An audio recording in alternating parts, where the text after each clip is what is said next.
But when Lockup visited Kentucky State Penitentiary, we met Fleece Johnson, a longtime inmate who practices a very different kind of homosexuality.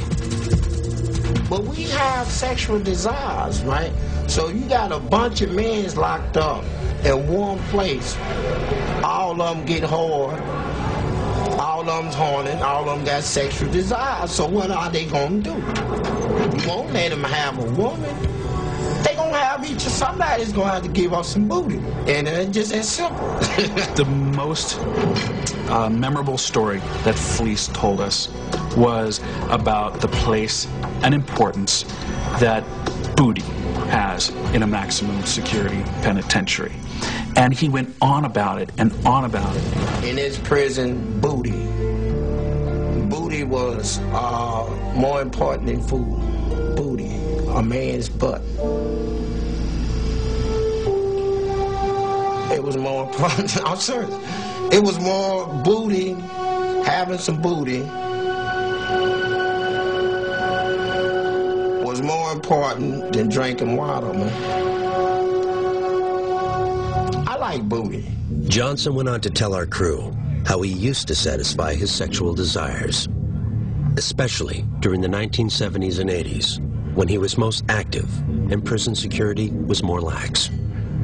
When I see one, and he looks good to me, when I go see him, I say, you come here. I say, I'm telling you what, I like you, and I want you. And we can do it the easy way or the hard way.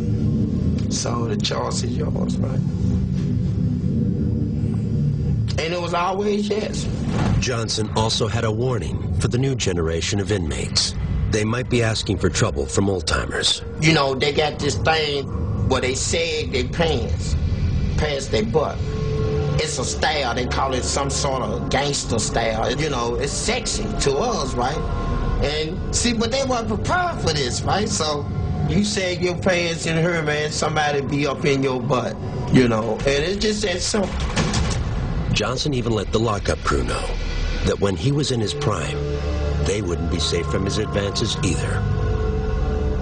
If y'all had been in her back then in them days, and as much as I like booty, I probably felt one of y'all butts as y'all was walking past me